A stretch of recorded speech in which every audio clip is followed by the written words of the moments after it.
Hindi ko naman siya sinabihan sa nangyari kay Esmeralda pero parang alam na niya agad. Yun din nga ang iniisip ko. Gusto ko nga imbestigahan ng mga kaganapan bago ang pagkamatay niya. Sobrang lambot mo. Kulang na lang.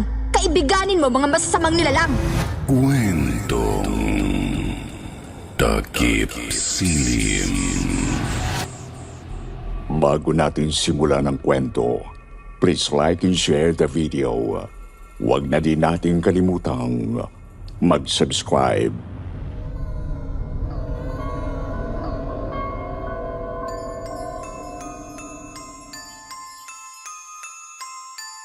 Magandang araw, Sir Wilmore. Ako si Rosario, 35 years old, isang manggagamot. Gusto ko sanang ikwento sa inyong mga listeners ang isang mapait na karanasan na pinagdaanan ko para mapunta sa tamang landas. Sabi nila, nakamamatay daw ang inggit. Hindi ko alam kung gaano pala ito katotoo hanggang nakita ko mismo ang epekto nito. Nakasisira ng mga relasyon, nakakawasak ng buhay at minsan literal na nakamamatay. Hayaan niyo akong magbalik sa nakaraan para sariwain ang pinagmula ng lahat. Simulan natin ang kwento sa aming baryo 5 taon na ang nakalipas. Matagal ko nang kinalimutan ang baryo namin dahil ayaw ko nang balikan pa ang mga mapapait na alaala. Bawat sulok ng lugar na ito, tila ba may mga nakaukit na memoryang gusto ko nang mabaon, tulad ng pagkabaon ng aking yumaong ina sa lupa. Ayoko nang bumalik, ayoko nang maalala. Masyadong masakit mawala ng natitirang pamilya kaya naman nagkaroon ng pagkakataong mapunta ng Maynila at kalimutan ang munting baryo namin. Nang mawala si nanay, kinuha ko na agad. Pero isang trahedya ang nangyari. Sa kasawiang palad, yumao ang kababata ko. Isang napakabuti at hindi makabasag pinggan na albularya. Tiyak na isang malaking dagok ito sa buong baryo namin. Napamahal na sa lahat si Ate Esmeralda. Walang makakatanggi sa kabutihan ng kaibigan kong yon. Kaya naman hindi ko alam kung paano tanggapin ang nangyari. At bawat tiyapa ko patungo sa kanyang bahay. Pabigat ng pabigat sa aking dibdib. Hindi ko maiwasang maluha nang makita ang pamilyar na daan patungo sa bahay niya. Dito na ako nadatna ni Aling Lydia, ang kapitbahay at tinuring na pangalawang ina ni Ate Esmeralda.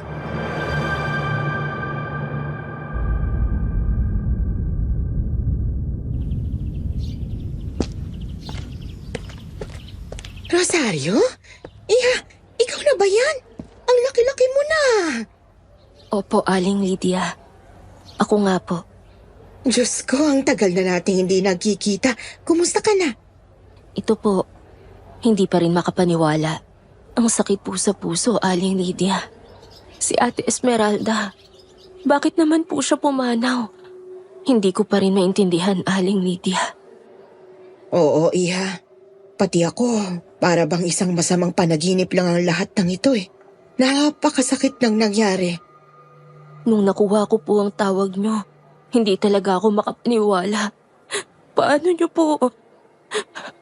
niyo po siya natagpuan na wala ng buhay?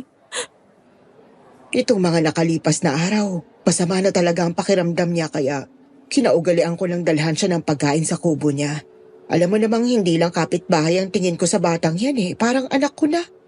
Kaya pag umaga, tinutulungan ko din siya nga sa pagbangon. Pero kahapon, pagpasok ko sa kwarto niya, nung ginigising ko siya, malamig na siya, Rosario. Wala na si Esmeralda. Nakakabigla po talaga.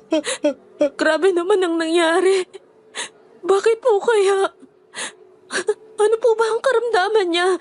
Parang masyadong bata pa si Ate Esmeralda para sa mga malubhang sakit. Yun ang hanggang ngayon ay hindi ko pa rin alam. Kahit nga si Esmeralda mismo ay hindi nagsasabi. 1 linggo siyang nagdusa. Unti-unti na lang siyang nanghina. Pero imposible po yun. Napakagaling na albularya ni ate. Sigurado akong inalam niya kung ano ang karamdaman niya at sinubukang lutasin ito. O kaya yung ibang mga albularyo, sigurado akong may ginawa sila. Yun ang ang pinagtataka ko, Iha. Masyadong nababalot sa misteryo ang mga huling kaganapan ng buhay niya. Parang naging palihim ang lahat eh. Nagkulong lang siya sa kubo niya palagi. Sigurado akong may kakaibang nangyari sa kanya. Masyadong mabilis ang lahat. Tama po kayo. Kakaiba nga. Ay, maiba ako. Nandun na si Lucinda. Siyang nagbabantay ngayon sa burol. Ha? Si Lucinda? Nandito na pala siya? Agad akong nagtungo sa bahay ni Ate Esmeralda. Ganun pa rin ang lahat sa loob ng bahay kubo. Kahit nasa gitna ng kabundukan at sa dulo ng baryo ang bahay, laging sinisigurado ni Ate Esmeralda na maganda, maayos at maaliwalas ang bahay. Masarap sa pakiramdam puntahan. Oo, yun ang kinagisnan ko dati. Malayong malayo sa akin nakikita ngayon. Malungkot at mabigat sa pakiramdam pagkapasok ko pa lang. Ang kabaong ng aking kaibigan ang agad na tumawag sa akin ng pansin. Nangingilid ang luha ko habang pinagmamasdan ang mukha ni Ate Esmeralda na nakahiga sa kanyang kabaong. Hindi ko talaga inakalang mangyayari ito kay ate. Napalingon ako sa gilid dahil sa isang kamay na dumampi sa aking braso. Rosario. Lucinda, kanina ka pa rito? Mhm. Hindi ko inakalang sa ganitong paraan pa tayo magkikita-kita. Isang trahedya. Oo. Diyos ko, si Ate Esmeralda. Ano kayang nangyari? Hindi ko alam. Pero halika. Huminahon ka muna. Umupo ka. Kumain ka na ba? Hindi pa. Sa tingin ko, hindi ako makakakain sa ganitong panahon. Hindi rin ako nakatulog simula nung tinawagan ako ni Aling Lydia. Bumiyahe na ako agad madaling araw pa lang. Magpahinga ka muna. Malayo ang biyahe mo mula Maynila. Hindi gugustuhin ni Ate Esmeralda na pinapabayaan mong sarili mo dahil sa kanya. Siguro magkakape na lang muna ako. Hindi ko mawari kung anong gagawin ko sa sarili ko eh. Gulat na gulat pa rin ako. Nakakabigla nga ang lahat. Mabuti na lang nandito na ako sa baryo nung nalaman ko. Oo nga pala, galing ka pa sa kabilang bayan. Kumusta ang trabaho mo? Si Tiang Alice, kumusta? Sakto lang ang trabaho. Si nanay, may bago na namang nobyo. Medyo malala na ang bisyo niya, Rosario. Hindi ko na matiis minsan kaya umalis na ako. Ha? Eh paano ka na? Kaya nga bumalik na ako dito sa atin. Bahala na si nanay doon. Wala naman siyang pakialam sa akin. Saan ka na niyan nanunuluyan? Pansamantala akong nakituloy kay Aling Lydia. Titingnan ko pa kung makakabalik ako sa dati naming bahay. Pero sa tingin ko, ngayon na maraming pagbabago dito sa baryo, baka dapat na dito na talaga ako permanenteng mamalagi. Ikaw ba? May balak ka bang bumalik dito? O pakikiramay lang ang pakay mo ngayon? Hindi ko alam. Nasa Maynila na ang buhay ko. Wala na akong babalikan dito. Pwede ka pa naman manggamot dito. Ngayon na wala na si ate. Tayo na ang pinakabeteranong manggagamot dito. Alam mo naman kung bakit ako umalis. Eh ikaw, hindi mo nasabi kung bakit ka biglang lumisan dati. Mula nang naging ganap na manggagamot si Ate Esmeralda at namuno sa samahan, umalis ka na. Akala ko nga kayong dalawa ang magtataguyod ng samahan eh. Pero bigla na lang kayong naglaho ni Tiang Alice. Masyadong maraming nangyari. Nagkasabay-sabay ang lahat. Ay oo, sinabi mo pa. Si nanay, yun ang panahon na namatay din siya. Yun din ang panahon na iniwan mo kami. Di rin kita masisi dahil masakit na nangyari sa pagkawala ng mama mo. Pero naiwan kami dito, Rosario. Sinubukan ka naman daw hikayatin ni Ate Esmeralda eh. Sabi niya pinakiusapan ka pa niya daw na huwag umalis. Pero ayaw mo na talaga dito. Siyempre, nag-iba na ang lahat eh. Hindi na tayo kompleto. Simula ng pagkabata natin, tayo nang magkakasama eh. Bumigat palalo ang pakiramdam ko sa sinabi ni Lucinda. Marahil nga nabuwag ang samahan namin dahil sa unti-unting pagkahiwa-hiwalay namin ng panahong yon at nasimulan ito ng pag-alis ko. Bumagsak ang mukha ko sa nakalulungkot na alaala. Naalala mo ba paghapon? Pumupunta kami sa bahay mo tapos lagi lang kaming tambay sa inyo? Makikikain kasi ang sarap ng luto ng mama mo. Tapos, nanonood ng TV kasi wala kaming TV. Kayo lang meron. Oo naman. Sabay-sabay pa tayong nanonood ng paborito nating cartoons nun eh. Sailor Moon! Oo, di ba nga ako si Sailor Mercury tapos ikaw naman si Sailor Mars. Tapos si Ate Esmeralda. Siya si Sailor Moon. Hay, si Ate Esmeralda, laging bida, laging pabibo. Siya naman kasi talagang naghahatak sa atin. Kaya tayo nagkasama-sama dahil sa kanya. Natandaan mo ba? Siya nga. Alam mo ba kung paano ako unang nagka-interes sa panggagamot?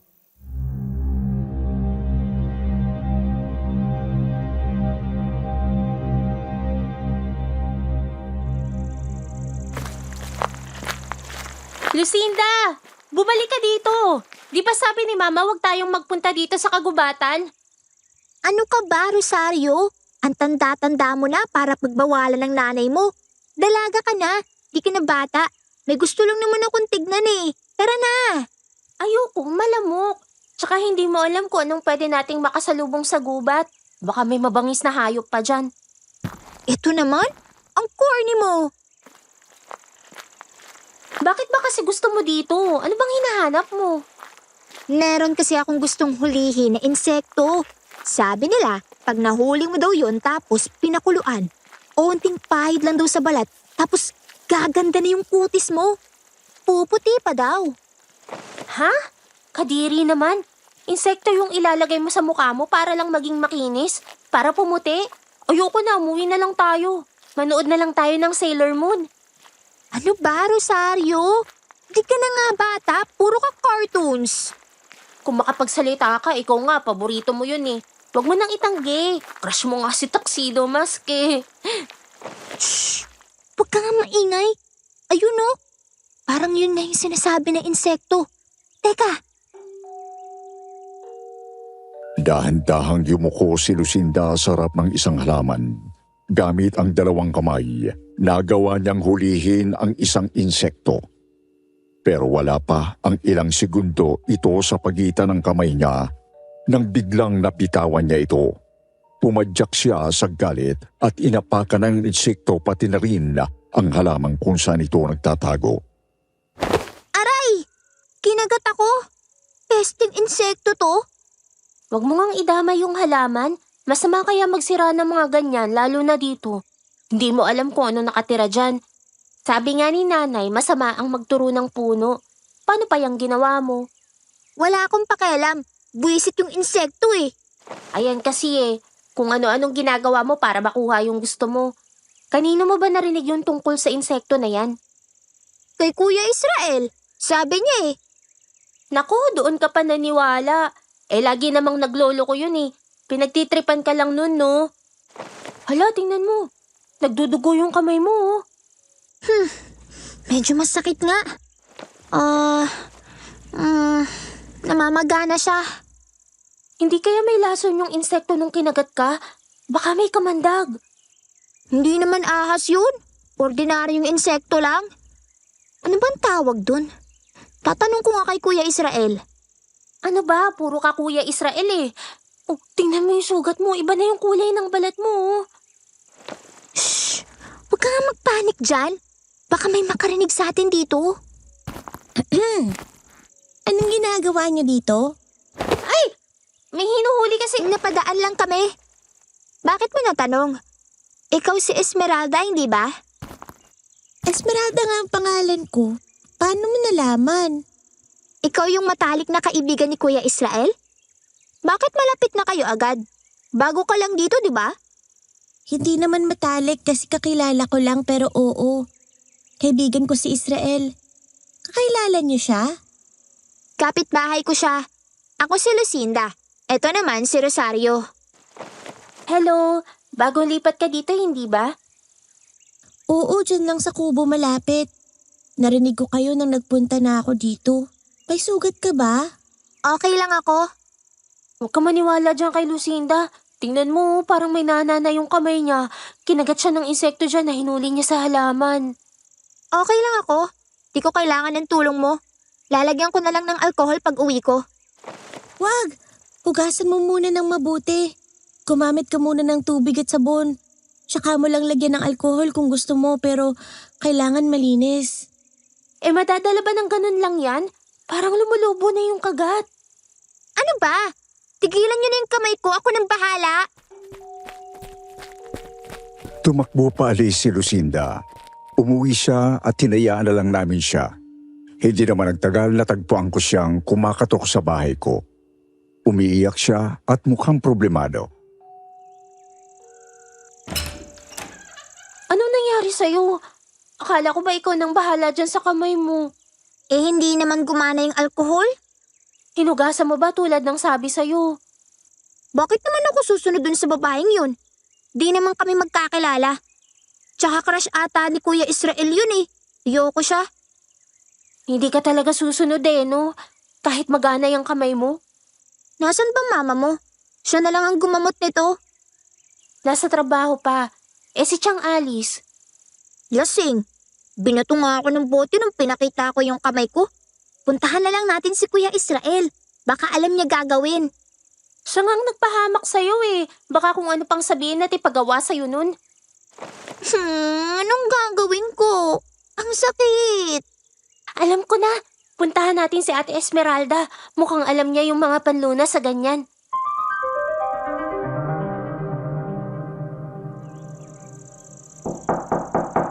Ate! Ate! Tao po! Rosario at Lucinda? Anong nangyari? Okay lang ba kayo? Hindi. Lumalala yung sugat ni Lucinda Tingnan mo ate. Naku, hindi na normal yan. Nagsusuka ka ba? Oo. Paano mo nalaman? Para bang nanlalaki yung ulo mo? Oo. Anong kinalaman nun sa sugat ko? Mukhang nilalagnat ka din. Huling tanong, may inapakan ka bang puno o halaman kanina? May sinira siya dyan sa may gubat. Nagalit kasi siya nung kinagat siya nung insekto dun Tama ang sapantaha ko. Hali kayo, pumasok kayo. May gagawin ako. Wow, ano yan? Bakit ka may kandila tsaka parang kristal ba yan? Kung okay sa'yo, magtatawas tayo para malaman natin kung anong nangyayari sa'yo. Parte ito ng pagsasanay ko bilang albularya. Ipapakita ko sa inyo kung paano. Oh, talaga? May pagsasanay pala yun? Isa yun kung bakit ako nagpunta dito. Tuturuan ako ng tiyahin ko. Siya ang manggagamot dito Ayan naman pala.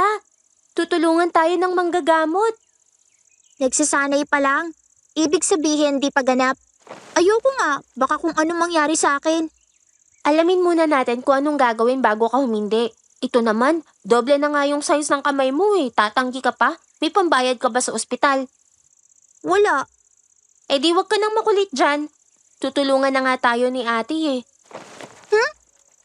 Okay, simulan na natin. Totoo nga. May lumabas na itsura sa tulo ng kandila. Anong ibig sabihin yan? May ginalit kang duwende. Malamang dun sa halaman na sinira mo. Gagawa tayo ng paraan para suyuin siya. Kailangan natin maglagay ng alay at humingi ng tawad. Tapos magdadasal tayo dun. Paano ate? Halika, ituturo ko sa inyo. May tuturo din ako sa inyong dasal.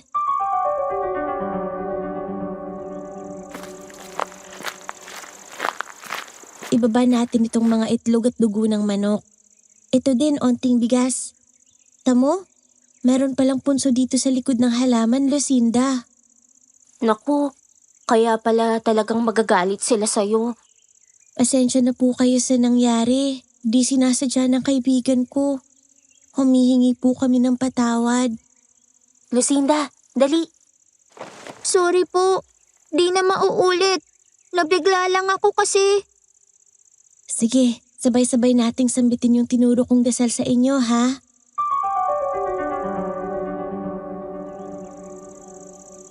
Ngayon naman, balik tayo sa kubo.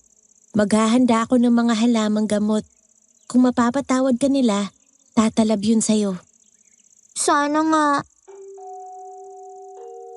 Pinanood namin si Ate Esmeralda kung paano siya gumamit ng mga halaman at diniktik ito para maipahid sa kamay ni Lucinda. Ilang minuto ang inaabot nito pero kahit hindi pa nailagay ang gamot, para bang humuhupa na ang pagkalubo ng kamay niya. Kulay berde pa rin ito pero lumiliit na. Totoo talaga yung mga sinabi mo, ate, na matanda talaga siya. Oo nga. Naniniwala na ako. Hindi pa dyan nagtatapos ang lahat. Tignan natin kung anong epekto nitong halamang gamot. Wow! Nawawala na yung kulay berde. Ang galing-galing! Nawawala na rin yung sakit. Mabuti naman okay ka na. Sobrang galing, ate. Grabe talaga, naelibs ako. Salamat. Walang anuman. Yan talagang pakinabang ng mga albularyo. Yung pagtulong sa mga nangangailangan. Pwede mo ba akong turuan? Gusto ko din makatulong sa mga tao. Ako rin.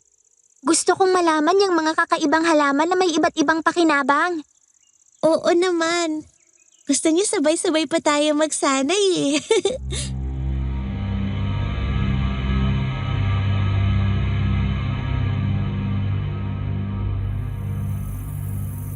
Simula noon ay naging magkakaibigan na tayo, hindi ba? Hindi talaga siya nagdamot sa mga kaalaman niya. Sayang nga eh. Di natin masyadong naabutan ng tita niya. Sana nakapagsanay din tayo. Ano ka ba? Kahit laging busy ang tiyahin niya, lahat ng natututunan niya, itinuro din niya sa atin. Sa bagay. Pero sayang lang no? Namatay ang tiyahin niya 1 taon pa lang nang dumating si Esmeralda dito. Eh di sana, marami pa tayong natutunan. Hindi lang yon. Simula noon ay naging mag-isa na lang si Ate Esmeralda sa buhay. Kaya siguro niya itinayo yung samahan ng mga manggagamot. Pero okay lang din naman. Nalaman naman niya ang lahat ng pwedeng matutunan sa tiyahin niya bago siya mawala. At alam mo naman si ate, talagang araw-araw nag-aaral tungkol dito sa larangan ng panggagamot. Marami din talaga tayong natutunan sa mga katuruan niya. Di ko matatanggi yun. Halos lahat na nagsanay sa samahan ni ate, gumaling dahil sa pamamaraan niya ng pagtuturo, hanggang sa lumipat na sa iba't ibang lugar para mapalaganap ang mga katuruan niya. Napakalaking tulong din para sa mga baryong katulad ng sa atin. Bata pa lang siya, ang dami na niyang balak gawin.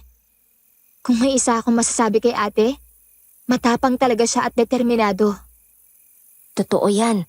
Una pa lang seryoso na talaga siya sa pagiging albularya at handa siyang suungin lahat ng bagay. Naalala mo yung isang beses na makainkwentro tayo ng masamang elemento? Ang lala nun. Takot na takot ka nga nun eh. Huy, grabe ka. Hindi lang naman ako ha.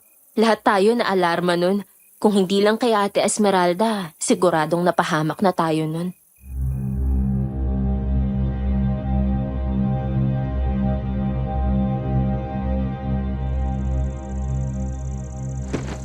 Rosario, Lucinda, nakita niyo ba si Esmeralda? Oh, Kuya Israel. Bakit di mo alam kung nasa ng sarili mong nobya? Nakipag-break na ba si ate sa'yo? Ang bilis naman. Gagi, hindi. Ikaw talaga. Masamang biro yan ha. Pero sabi kasi niya pag lumala daw yung kalagayan ni nanay, puntahan ko na siya dito. Hala, anong nangyari sa nanay mo, kuya? Nung isang araw pa kasi siya nagsusuka eh. Iniisip nga namin food poisoning. Kasi kumain kami sa kabilang baryo, nakifiesta. Eh baka hindi nakasundo ng tiyan niyo yung pagkain. Pero kanina, dinala na namin sa ospital. Anong sabi ng mga doktor? Eh wala naman daw silang nakitang sakit kay nanay. Israel? Naparito ka? Bakit parang namumutla ka? Ayos ka lang? Esmeralda, sila nanay. Anong nangyari? Wala naman daw nakitang kahit anong komplikasyon kay nanay, sabi ng mga doktor. Kaya nababahala kami. Eh eto nga, kanina lang. Si tatay at si Jun naman yung nagsimula na rin sa mga sintomas ni nanay. Hinihintay ko na nga lang pati ako eh. Sigurado daw bang hindi food poisoning? Oo, wala daw isyong medical si nanay kaya inuwi na namin. Pero yun nga, pag-uwi namin, doon na nagsimula pati sila tatay. Di ko nga alam kung dadalhin ko na rin sila sa ospital eh. Baka ganun din ang sabihin sa amin. Di naman mura yung mga test-test na yan eh. Kailan kayo nakifiesta sa kabilang baryo? Nung isang linggo pa yun eh. Yun ang iniisip ko. Kasi wala namang kaming pinuntahan o wala namang ibang nangyayari. Nasa bahay lang kami. Naglinis pa nga kami ng bakuran eh. Israel, yung malaking puno ng mangga, may ginawa ba kayo dun? Oo, pinaputol na kasi ni nanay. Gusto kasi niya magtayo ng kubo doon. Yun ang inisikaso namin ng ilang araw na. Ang laki kasi. Ang tagal na namin tinatabas. Hindi na matapos-tapos. Sinasabi ko na nga ba, hindi yan medical, Israel. Baka may nagambala kayong elemento. Ha? Hindi ko alam. Wala naman nagpaparamdam sa amin eh. Malay ko ba? Kaya nga, hindi naman ibig sabihin na wala tayong alam o hindi natin sila nakikita. Hindi na sila namumuhay kasama natin dito sa mundong ibabaw. Sorry na mahal. Ano bang dapat kong gawin? Tutulungan ka namin. Kailangan natin itaboy kung anumang espiritu o elemento ang nagdudulot ng pagdapo ng sakit sa pamilya mo. Maraming salamat pero sa tingin ko, kailangan na talaga natin magmadali. Hindi na rin maganda ang pakiramdam ko eh. Sa pagkasabi nito ni Kuya Israel, napansin ko ang kanyang itsura. Hindi lang siya namumutla. Pawis na pawis at nanginginig na siya.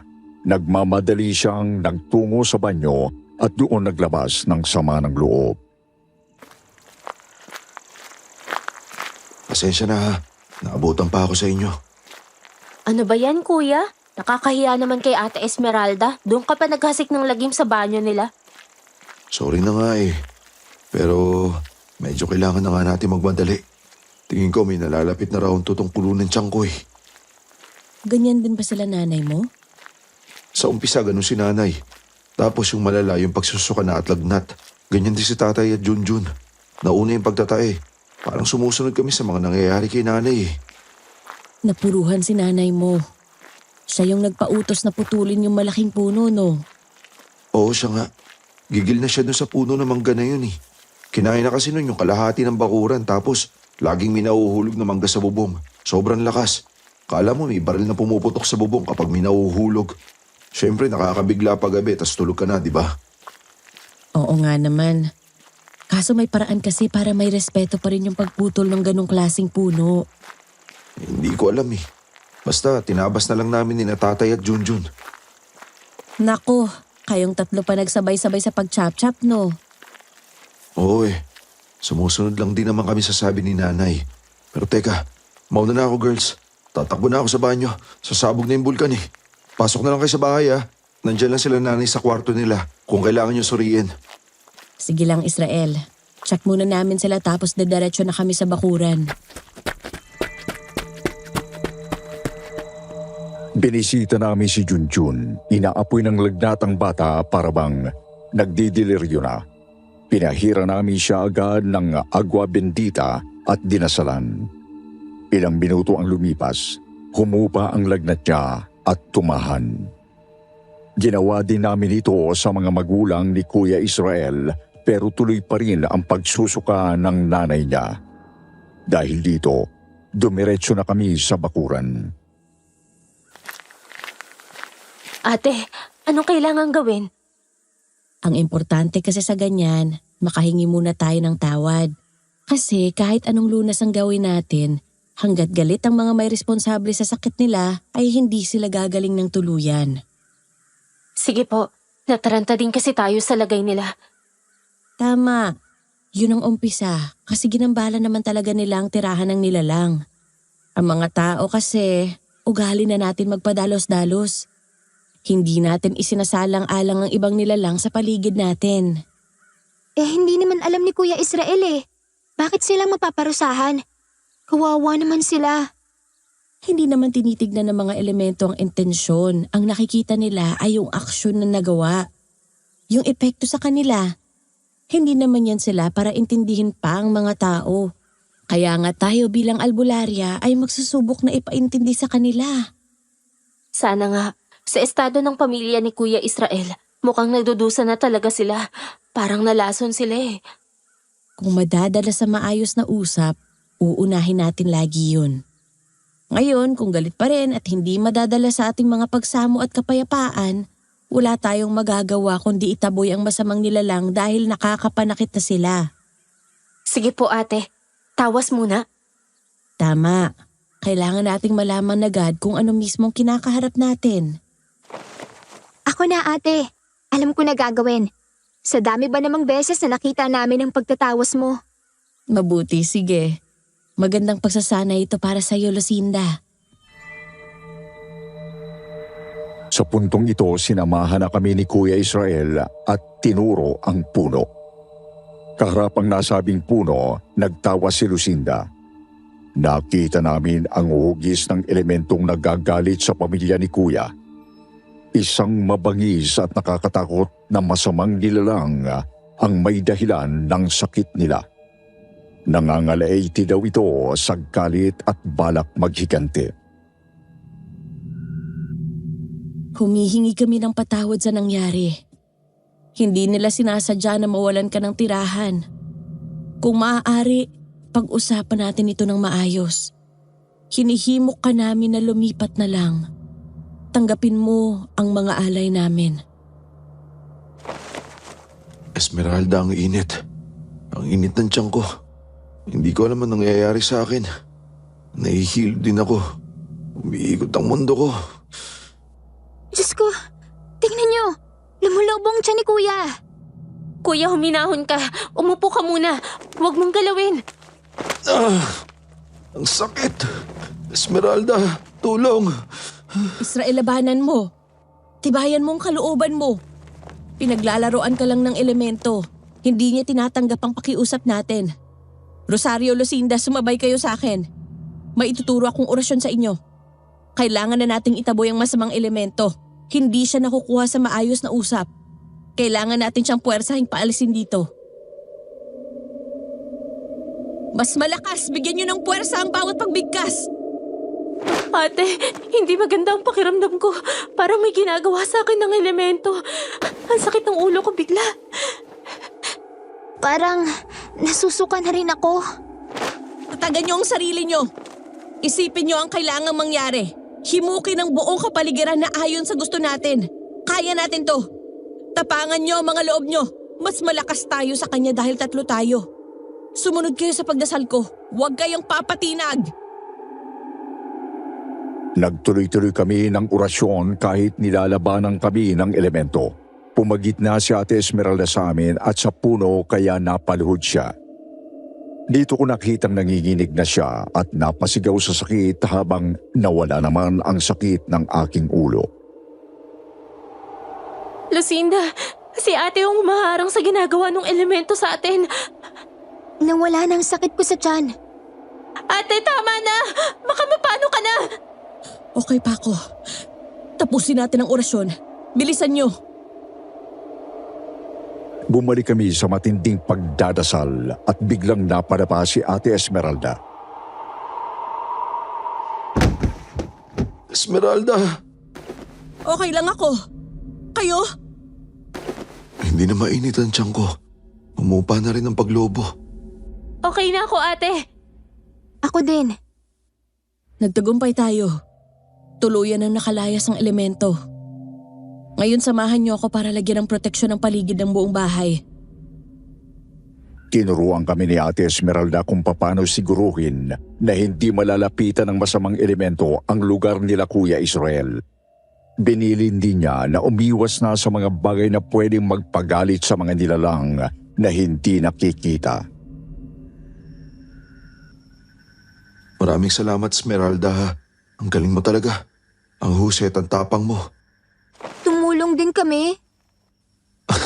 Oo naman. Maraming salamat, Lucinda at Rosario. Niligtas niyo kaming lahat.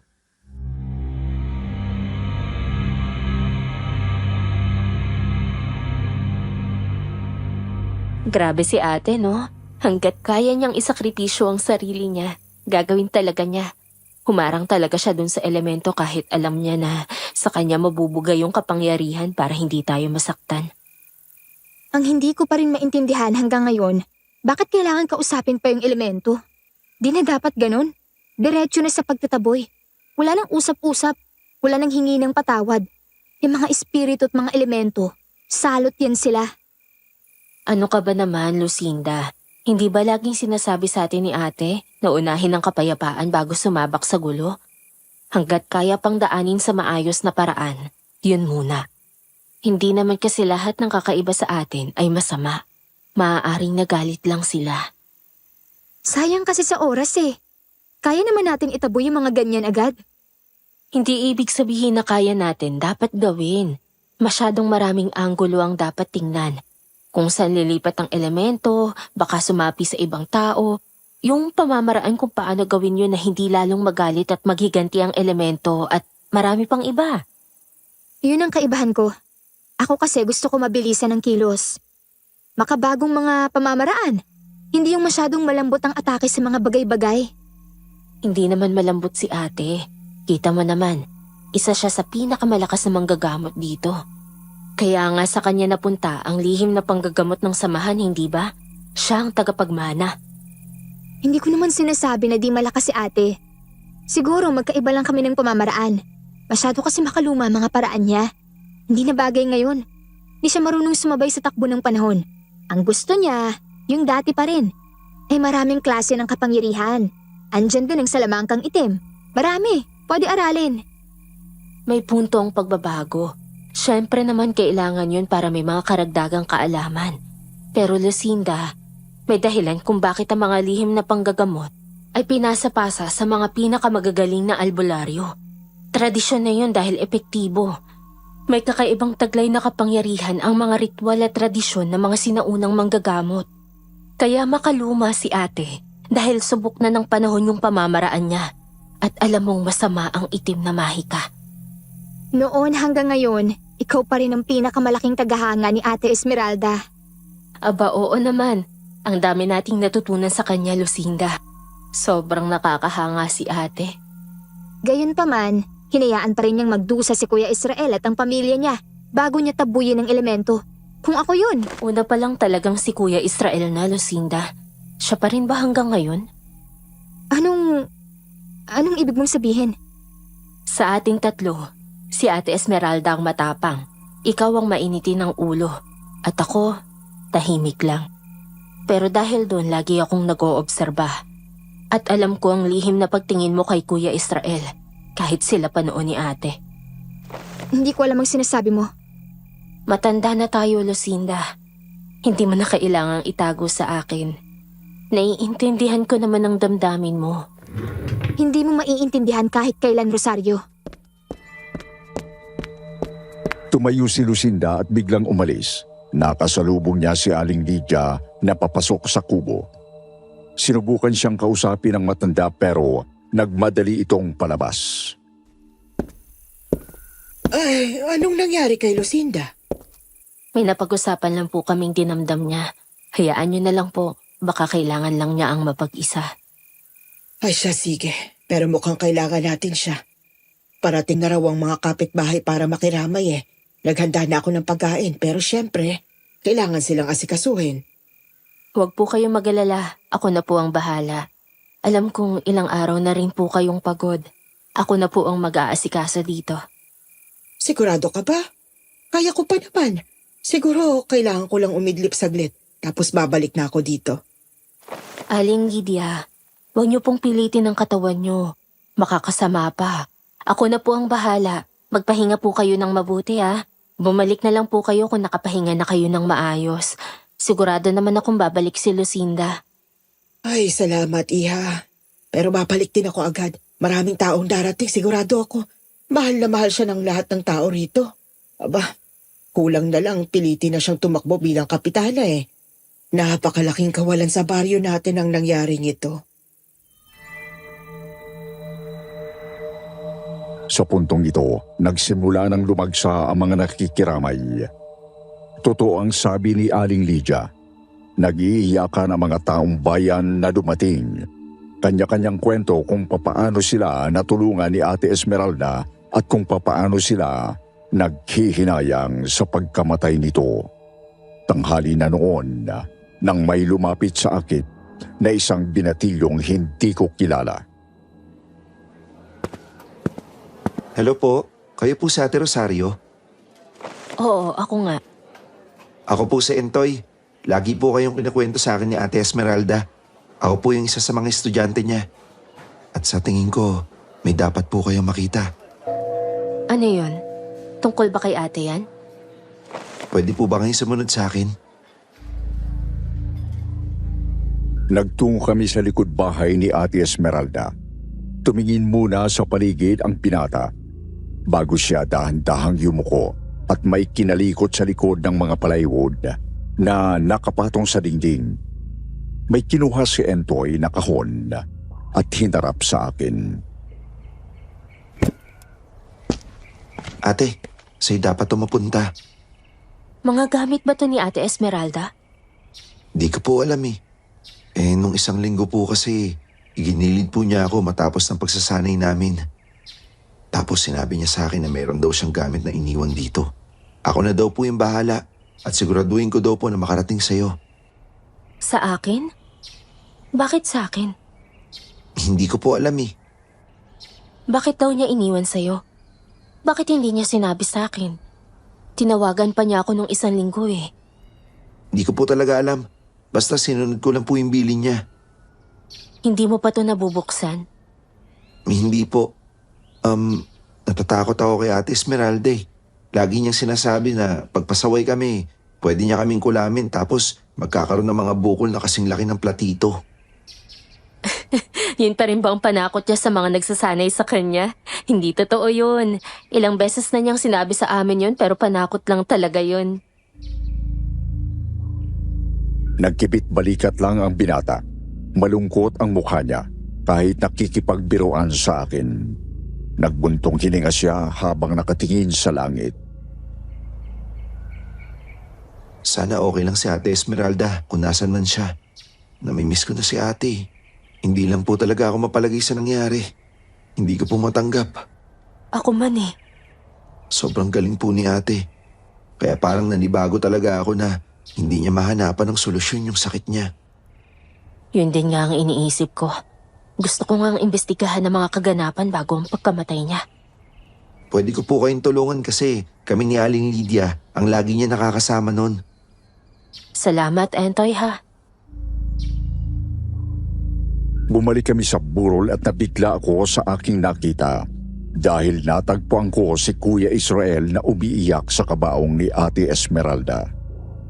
Baka sa mukha niya ang matinding paghinagpis. Hinayaan namin siyang magluksa. Walang sumubok na kausapin ang lalaki para hindi siya maistorbo. Hanggang sa nanlulumo na lang siyang napaupo sa aking tabi. Umiiling-iling si Kuya habang tumutulo pa rin ang luha. Pati na rin ata uhog tumulo na sa sobrang pag-iyak niya. Hindi ako makapaniwala. Wala na si Esmeralda. Wala na talaga siya. Nung tinawagan ako ni Aling Lydia, hindi ko inakalang totoo. Kasi si Esmeralda pa talaga.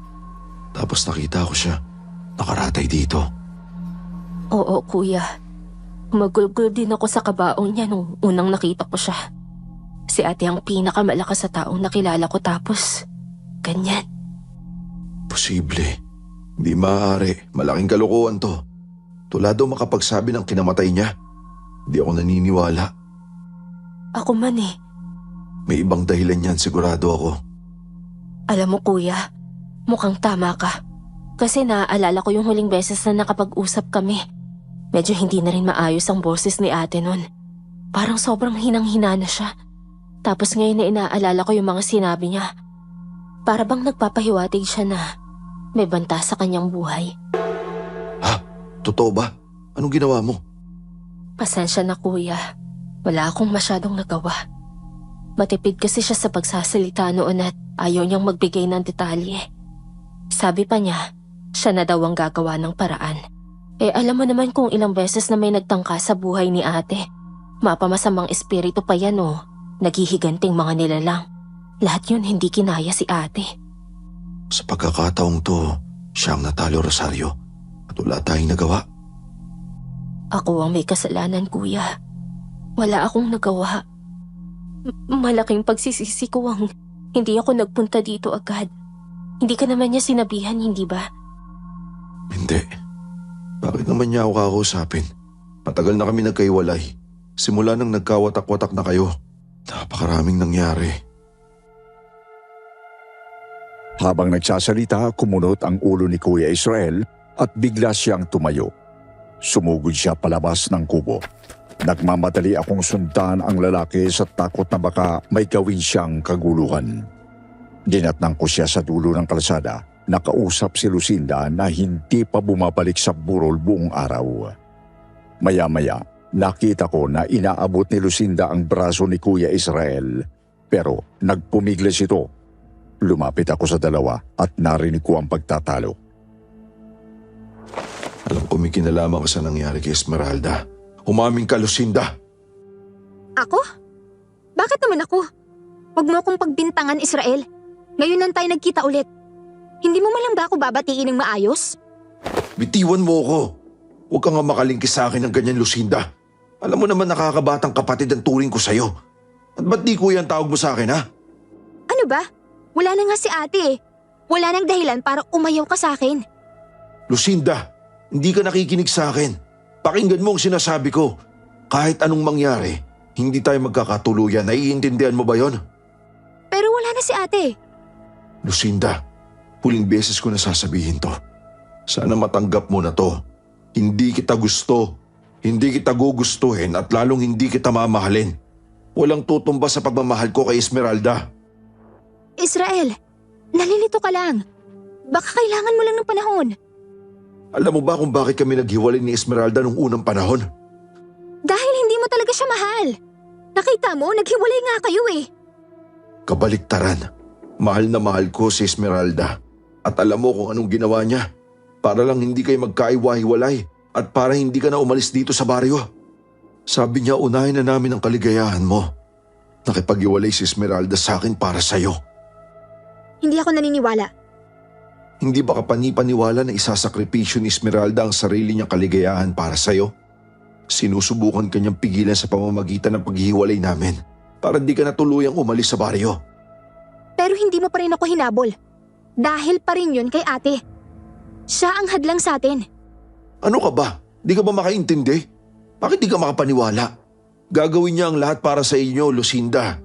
Ilang beses ba niya inarang ang sarili niya sa panganib para protektahan kayo? Tama si kuya. Walang ibang inisip si ate kung hindi ang kapakanan natin. Huwag kang makialam dito, Rosario. Huwag mo siyang idamay dito, Lucinda. Tinatanong kita, may kinalaman ka ba sa pagkamatay ni Esmeralda? Ha? Hoy, Israel! Sabihin mo lang hindi mo ako mahal. Pero wag mo akong paratangan ng ganyan. Ang kapal na mukha mo. Baka ikaw ang may kinalaman. Dahil ba iniwan ka ni ate? Ganun ba yon? Kung di siya mapapasayo, wala nang ibang makakakuha sa kanya? Sandali lang naman, huwag kayong magturuan ng ganyan. Hindi ba mas maganda kung magtulungan na lang tayong lahat para malaman ang katotohanan? Tumigil ka nga, Rosario. Israel, hindi ka pa nagdamdam sa ginawa ni ate sa'yo? Parang pinamigay ka lang niya. Tingin ko ikaw may dahilan para maghiganti. Baka ikaw ang nagpakulam sa kanya. Oo, talagang nagdamdam ako. Hindi ko naman yung itatanggi. Sumama ang loob ko kay Esmeralda. Pero hindi ibig sabihin nun, may masamang balak na ako sa buhay niya. Minahal ko siya. Mahal ko pa rin siya at habang buhay ko siyang mamahalin. Hindi ko kayang gawin yun sa kanya. Bakit ko ipapapatay ang taong mahal ko? Umiling-iling si Kuya Israel. Tiningnan niya ng masama si Lucinda. Matapos nito, nagsimula siyang umalis kaya sinundan siya ulit ng babae. Pinigilan ko si Lucinda pero tinapik lang niya ang kamay ko mula sa braso niya. Hinigpitan ko naman ang hawak ko sa kanya hanggang sa napasinghal siya sa akin. Huwag mong pakialaman ng mga bagay na di ka sangkot, Rosario. Hayaan mo kaming ayusin to. Wala ka nang aayusin. Ayaw niya sa'yo. Bakit ba ayaw mong tanggapin yun? Hindi ka ba naaawa sa sarili mo? Habol ka ng habol? Pinagsisiksikan mo ng sarili mo. Mahiya ka naman. Lalaki lang yan. Kailangan lang niyang maintindihan. Lucinda! Tama na! Tigilan mo ako! Napabitaw ako sa braso niya dahil sa panlilisik ng mga mata niya sa akin. Ngayon ko lang siya nakitang ganun ang itsura. Para bang may masamang espiritu na sumapi sa kanya at sumulpot sa mukha niya. Dali-dali siyang sumunod kay Kuya Israel. Dahil dito, lalo pang nabuo ang umaandar sa aking isipan buong araw. Bumalik ako sa kubo't dinala ko si Entoy sa bahay ni Aling Lydia para walang makarinig sa usapan namin. Entoy, tingin mo ba may kumukulam kay ate? Hindi lang po ordinaryong kulam. Salamangkang itim po. Mas matindi. Mas malubha ang epekto. Mukhang ganong bagay lang ang magpapahina kay ate. Nakakakilabot. Nakita ko po yung mga epekto sa kanya. Sobrang lala. Nitong mga nakaraang araw nga po, hindi ko alam kung bakit. Pero parang nararamdaman ko na rin po yung pinagdadaanan ni Ate Esmeralda. Siguro masyado lang ako naaapektuhan sa pagkamatay niya. Kaya kung ano-ano na po yung naiisip ko. Hindi. Huwag mong baliwalain ang nararamdaman mo. Ganito, Entoy. Naituro ba sa'yo ni ate ang pangontra sa mga nararamdaman niya? Yung iba po. Pero kasi nagsimula siyang magkulong sa kubo. Basta alam ko sinubukan pa niyang kontrahin yung nangyayari sa kanya kaya siguro tumagal pa siya. Hindi kaya nalaman niya kung sino ang nagpapakulam sa kanya? Hindi na po ako magugulat kung nalaman niya. Ang tanong po bakit hindi niya napigilan ng tuluyan? Masyado bang malakas ang kapangyarihan na kumukulam sa kanya? Entoy, sa galing ni ate, hindi yun ang question eh. Ang nararapat na pag-isipan dyan ay bakit hindi niya ginawa ng paraan. Sa dami ng nakatunggali ni ate, wala pang nakasakit sa kanya ng ganyan. Lalo na ang nagpabagsak sa kanya. Tingin ko, hinayaan niya itong mangyari. Ha? Bakit naman po? Dahil mukhang alam ko na kung sino ang may pakana sa pagkamatay ni ate. Napakabigat sa aking dibdib, Sir Wilmore. Hindi ko inakalang hahantong kami sa ganito. Maraming mga katanungan ang natatakot akong mahanap ang kasagutan. Pero sa huli, aking napagtanto na iisang tao lang ang may mabigat na dahilan na gawin ito. Sinubukan ko siyang hanapin pero hindi na siya nagpakita sa burol. Naglakad-lakad ako dahil sa mga bumabagabag sa aking isip. Hindi ko napansin na dinala na pala ako ng aking paako sa sementeryo. Nilapitan ko ang puntod ni nanay. Sorry po, Nay. Ngayon na lang ako nakabisita sa inyo ulit. Imbis na harapin ko ang nangyari sa inyo, tumakbo na lang ako. Tinakbuhan ko ang lahat. Pero mali, hindi ko sila dapat tinalikuran. Hindi ako naging matapang. Pero pangako, hindi na ako tatakbo. Haharapin ko ng lahat para kay Ate Esmeralda. Bumalik ako sa bahay ni Ate Esmeralda. Pumunta ako sa kwarto niya kung saan binuksan ko ang kahon na binigay ni Entoy sa akin. Iba't ibang klaseng gamit ang laman ito, katulad ng kristal, agimat, maliit na bote na may iba't ibang kulay ng likido at isang maliit na libro. Binasa ko ang nilalaman nito, nasulat kamay ni Ate Esmeralda. Unti-unting nagliwanag ang mga bagay-bagay sa akin na wala ang kahit anong duda. Malinaw na sa akin, dito na nabuo ang pasya ko. Nandito ang bisyon ko at hindi sa Maynila o kung saan pa man.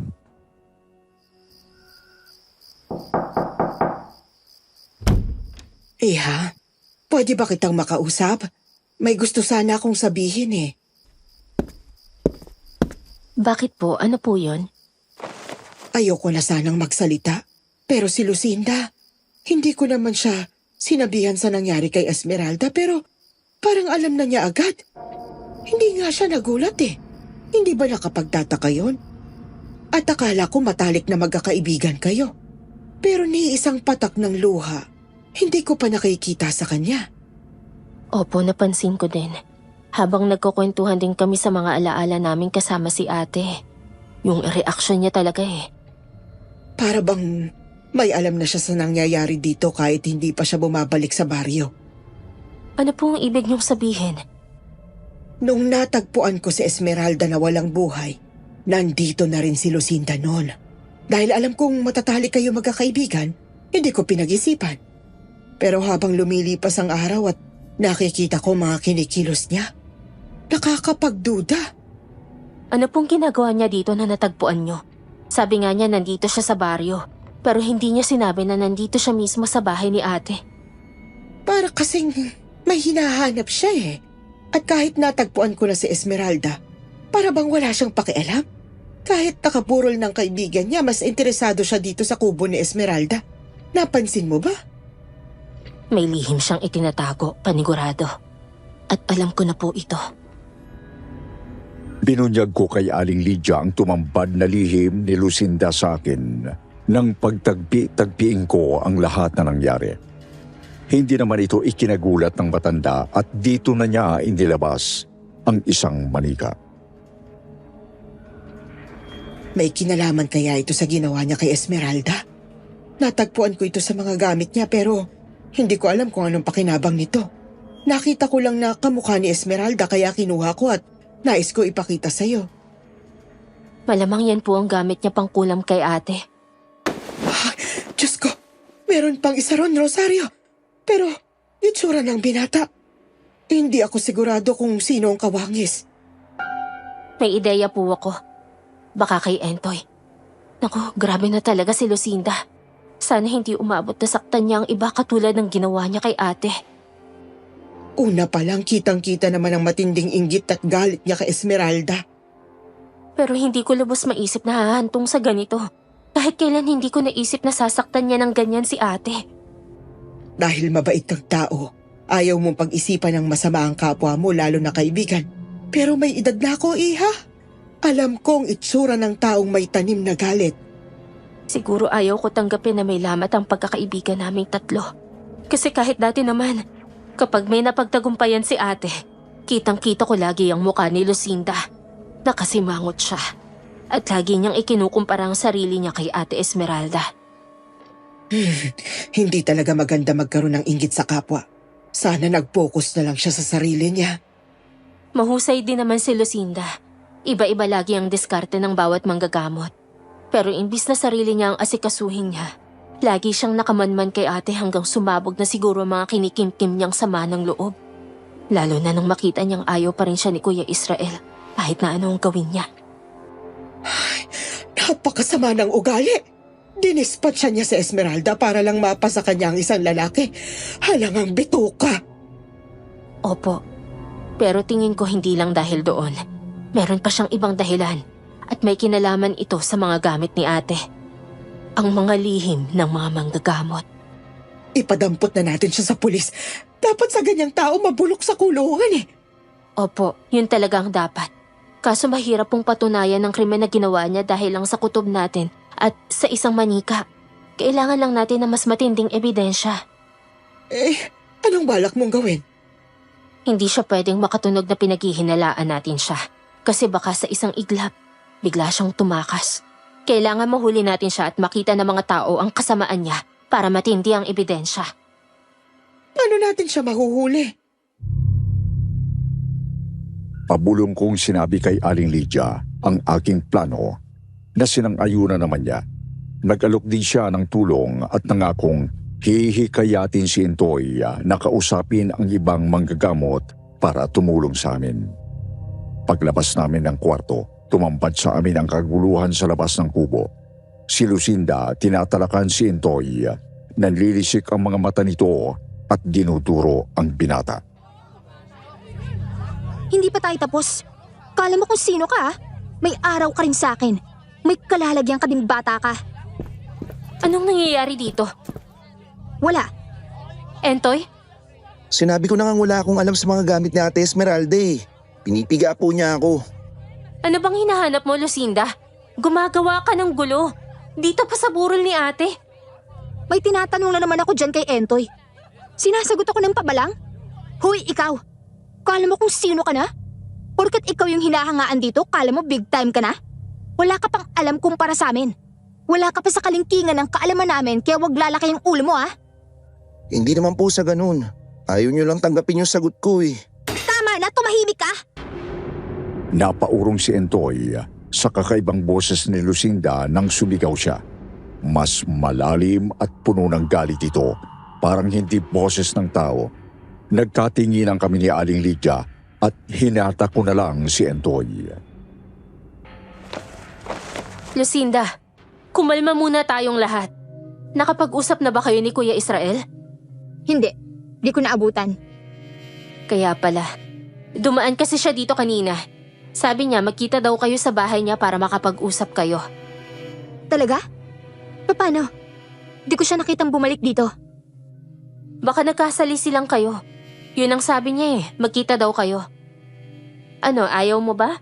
Sasabihin ko na lang sa kanya kung ayaw mo. Hindi! Siyempre gusto ko. Anong oras daw? Bago maghating gabi. At Lucinda, mukhang gusto ka talaga niyang makausap. Parang nagbago yung isip niya tungkol sa inyong dalawa eh. Nakangiti pa nga si Kuya. Talaga? O sige. Mukhang makukuha mo na ang gusto mo. Nako, salamat. Sinasabi ko na nga, maliliwanagan din siya. Nako, kailangan ko munang maligo. Magpaganda. Teka, ang dami kong gagawin. Nakangiti si Lucinda na nagmamadali papunta sa bahay ni Aling Lydia. Pagkaalis niya, nilatag ko kay Entoy ang plano na bago na dahil kailangan naming gawing pain si Kuya Israel. Lumipas ang gabi sa paghahanda namin labang kay Lucinda habang wala siyang kamalay-malay na nag-aayos para kay Kuya Israel. Sigurado ba kayo sa plano mo, Rosario? Mabuti na lang wala ang pamilya ko sa bahay. Hindi madadamay pa sila sa gulo. Huwag kang mag-alala, Kuya. Maaayos din ang lahat. Gawin natin ito para kay Ate Esmeralda. Para makuha ang hustisya na nararapat para sa kanya. Tama. Gagawin ko ang lahat para kay Esmeralda. Nahinto ang pag-uusap namin dahil sa isang malakas na katok sa pintuan. Nagtago ako sa kwarto ni Junjun, katabi ng sala. Narinig ko ang pagbukas ng pinto at pagbati ni Lucinda kay Kuya Israel. Dito na ako nagsimulang mag-orasyon kahit pabulong lamang. Israel! Mabuti naman ang tauhan ka na. Pasensya ka na. Natagalan ako. Okay lang sa akin. Matagal kong hinintay to. Habang nag-uusap ang dalawa, tinapos ko ang orasyon. Binaba ko ang libro ni Ate Esmeralda nang matapos ang ritual. Sinuot ko ang agimat ni ate at lumabas sa kwarto. Dahil nakatalikod si Lucinda, hindi pa niya ako nakikita. Tumango ako kay Kuya Israel at agad niyang tinanggal ang kamay na nakayapos sa kanya. Kung okay na tayo, umalis na tayo dito, Israel. Teka, bakit? Bakit ka umiiwas sa akin? Akala ko mahal mo na ako. Sorry talaga ha, pero hindi. Kahit kailan, di ko masisigmurang patulan ng isang gaya mo na nuknukan ng sama ng ugali. Israel? Huh? Bitiwan mo siya, Lucinda! Tigilan mo na yung pagiging linta mo sa lalaki! Nakakahiya na masyado! Teka, ba't andito ka? Israel, ano nangyayari? Alam na namin ang lahat ng ginawa mo. Alam naming ikaw ang kumulam kay Esmeralda. Ginamit mo pa ito! Manika ni ate! Ang kapal na mukha mo, Lucinda!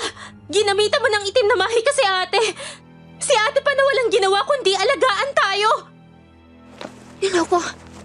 Niloko niyo ako? Ang kapal na mukha mo!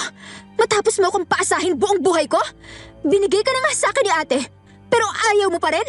Bakla ka ba, ha? Di ako bakla.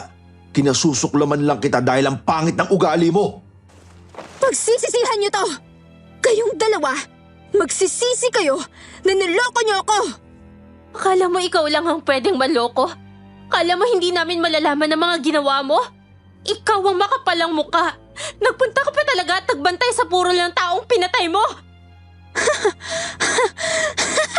Uto-uto kasi kayong lahat. Lalo na, ang pinakamamahal niyong si Esmeralda. Lahat na nasa kanya. Masyado siyang madamot. Anong pinagsasasabi mo? Ikaw nga may pamilya ka pa. Kami ni Ate Esmeralda, uli lang lubos na kami. Ano pang kinakainggit mo sa kanya na hindi mo na pwedeng makuha? Pamilya? Di ko matuturing na pamilya ang nanay kong adik na puro sarili lang niyang iniisip. Kayo, nagsimatayan mga magulang niyo, pero nakaranas kayo ng tunay na pagmamahal. Ako, lagi na lang ako namamalimos ng pagmamahal. Hindi ba sapat yung binibigay namin sa iyong atensyon at pagmamahal? Diyos ko naman, Lucinda. Tinuring ka naming kapamilya. Hindi sapat! Nasa inyo na lahat. At kay Esmeralda, kuhang-kuha niya ang pag-ibig ni Israel. At mas mahalaga pa doon, ang lihim ng mga manggagamot. Kapangyarihan? Yan ba ang punot dulo ng lahat ng ito? Oo! Hindi siyang dapat naging tagapagmana. At sino? Ikaw? Yun ba ang gusto mo? Oo! Sino pa ba? Ikaw? Ha? Nagpapatawa ka ba? Sobrang lambot mo. Kulang na lang, kaibiganin mo mga masasamang nilalang. Hindi lahat ng bagay dapat daanin sa dahas at pwersa. Tss! Wala kang alam. Masasayang sa iyong kapangyarihan. Kayong dalawa ni Esmeralda, mga pusong mamon kayo. Tingnan mo, dahil dyan sa pagpapairal ng Esmeralda sa puso niya at hindi sa isip, yan ang nagpahamak sa kanya. Anong ibig mong sabihin? Nalaman niya na kinukulam ko siya. Siyempre alam niya. Pero anong ginawa niya? Nagpadala siya sa mga pagbabanta ko. Simpleng-simple lang naman ang ginawa ko para tumiklop ang babaeng yun. Pinagbantaan ko lang naman siya na pati kayo, idadamay ko. Kahit sinong lapitan niya at hingian ng tulong, lahat ng pagsasabihan niya. Alam niya! Alam pala niya! Diyos ko po! Alam pala ni Ate Esmeralda! Pero ayaw niyang ipagsabi dahil alam niyang tutugisin mo ang pagsasabihan niya. Ayaw niya nang magsangkot ng iba. Wala kang awa, Lucinda. Pinagkatiwalaan ka namin. Akala ko kaibigan ka namin. Kasalanan ko bang tatanga-tanga si Esmeralda? Hindi ka tangahan ng pagprotekta sa mga mahal mo sa buhay. Ang pagkakamali lang ni ate. Hindi ka niya ginustong masaktan din. Di ba sabi ko sa'yo? Masyado kasi siyang malambot. Mali ka dyan. Mas malakas si ate dahil nagawa niyang tiisin ang lahat dahil sa pagmamahal. At ganun din ang gagawin ko. Ipaglalaban ko ang pinrotektahan ni ate. Hindi mo na mauulit ang kasamaan mo sa iba pang tao. Dito na magtatapos ang lahat, Lucinda! At ano? Ano namang magagawa mo laban sa akin, ha? Habang nasa Maynila ka, marami akong ibang natutunan. Nilabas niya ang isang manikang kamukha ni Intoy. Winagayway niya ito at tuwang-tuwa na pirisat ang tiyan. Ito bang sinasabi mong pinoprotektahan mo? Tingnan natin kung anong ibubuga ng bagong albularyo. Gustong-gusto niyo siya, di ba? Tingnan natin kung gaano siya kalakas laban sa itim na mahika ko. Ibahin mo ako, Lucinda. Mabait ako kung sa mabait. Tahimik lang ako pero nakalimutan mo na ba? Sa ating tatlo nila ate, ako ang pinakawais. Wala nang bisayang manika na hawak mo. Sa katunayan nga, kahit anong gawin ko dito, wala nang bisa. Anong nangyayari? Inangat niya ang mga kamay niya at nagsimula siyang magsambit ng dasal sa kakaibang boses. Uminit ang katawan ko dahil dito, kaya dali-dali akong nagsambit ng pangontra. Isang orasyon na natutunan ko sa libro ni Ate Esmeralda. Nang makita niyang hindi gumagana ang ginagawa niya, binuklat niya ang bag at may hinablot na mga manika. Mukhang may manika din ako doon. Sinubukan niya pero hindi gumagana ang pananakit niya sa akin. Pinanood ko ang pagpanik ng babae. Unti-unti siyang nawawala sa sarili. Bakit? Bakit walang gumagana?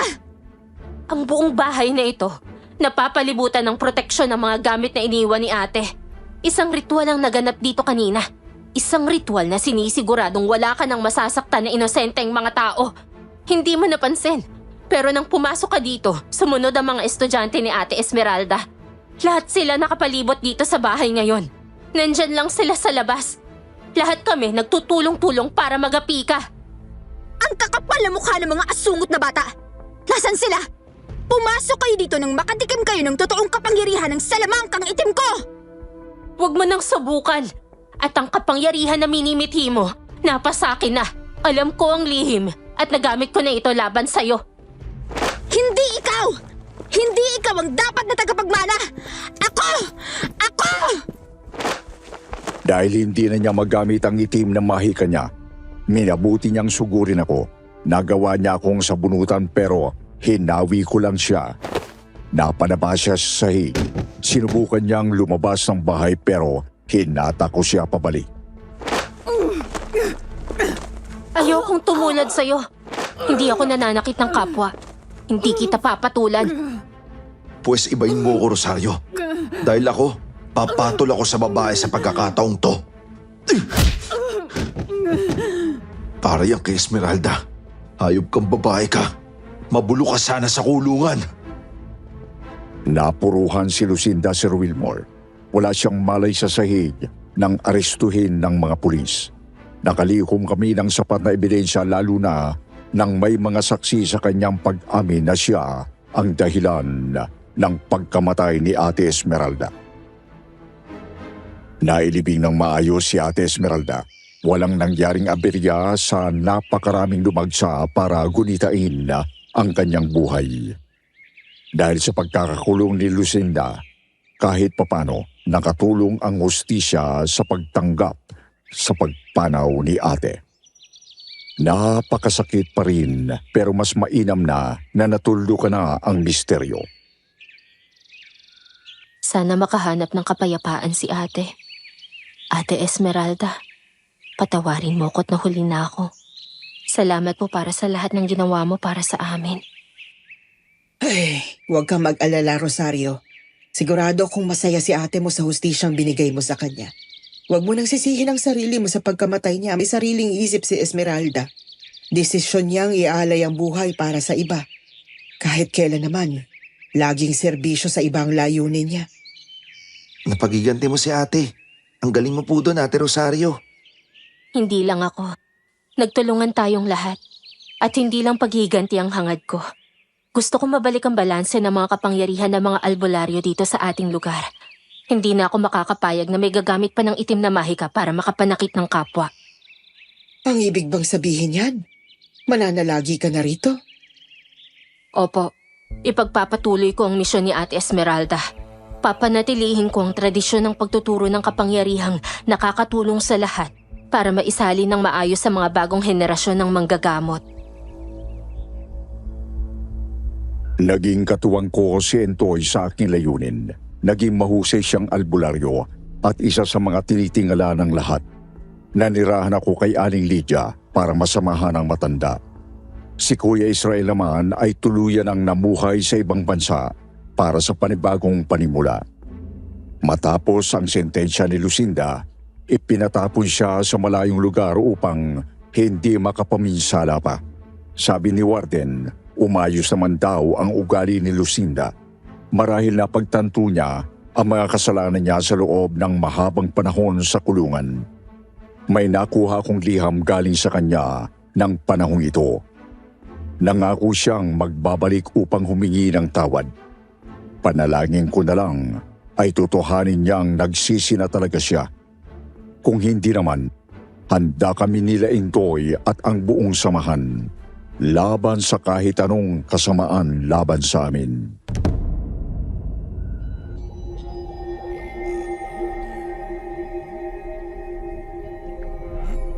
Magandang araw po sa lahat ng mga bumubuo ng YouTube channel na Kwentong Takip Silim. At sa inyo rin po, Sir Wilmore. Bilang masugid na taga-subaybay ng mga kwentong katatakutan sa channel na ito, Malaking karangalan po para sa akin kung mabibigyan ng pagkakataon na ako naman ang makapagbahagi ng sariling kwento. Tawagin niyo na lamang po ako sa pangalang Chona. Hindi tunay na pangalan. 41 years old at head ng HR department sa isang kilalang supermarket. Ito pong kwentong ibabahagi ko ay naganap noong 2003. 21 years old pa lang ako noon at isang college student. Tungkol po ito sa di malilimutang karanasan naming magbabarkada nang minsang magpunta sa Tagaytay. Ako, ang boyfriend kong si Dominic, ang kaibigan kong si Berna, at ang boyfriend niyang si Seth. Kaming apat lang ang magkakasama noon. Dala namin ang kotse ni Dominic na itinakas lang niya sa bahay nila.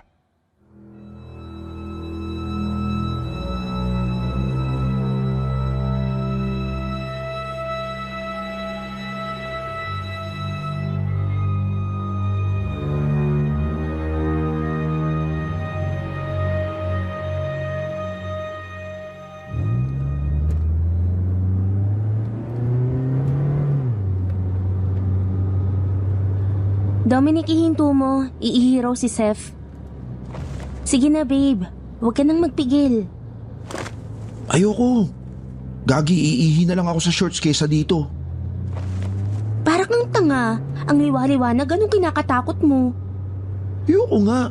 6 p.m. na. Mamaya manuno pa ako dyan eh. Para naman tong hindi lalaki. Sige na pre. Hihintayin ka namin.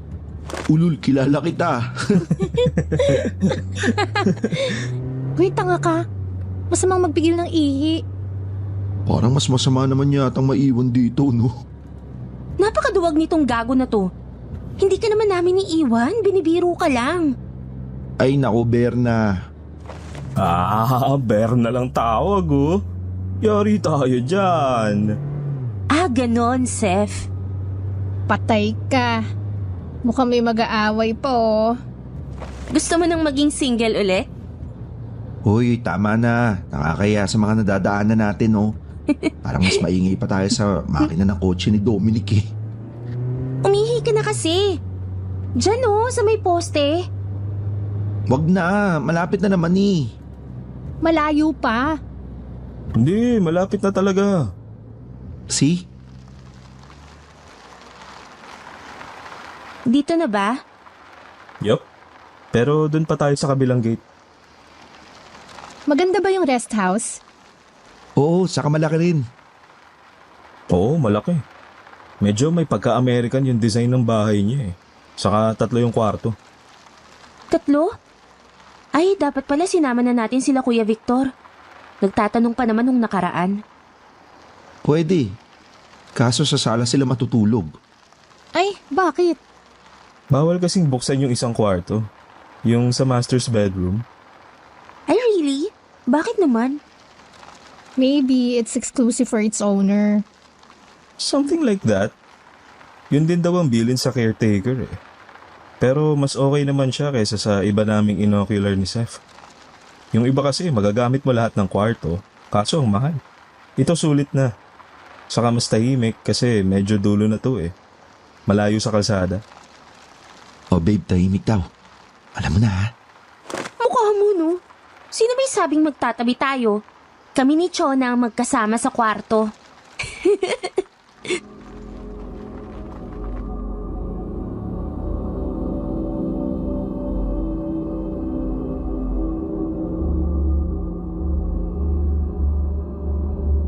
Si Dominic, boyfriend ko, ang nakaisip ng ideyang magtagaytay a month before the graduation.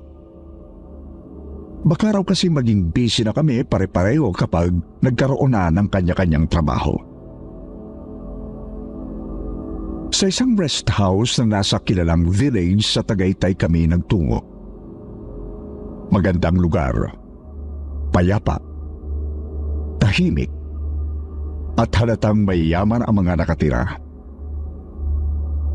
Magkakalayo kasi ang bahay hindi dahil sa mga bakanting lote, kundi dahil sa malalawak na bakuran.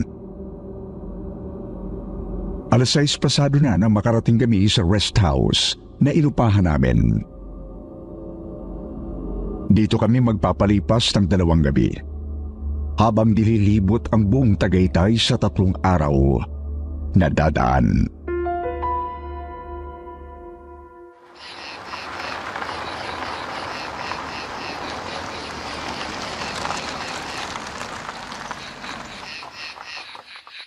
Sa wakas, nandito na tayo. Diyan ka na sa halaman umihi, oh. Ano, right in front of you all?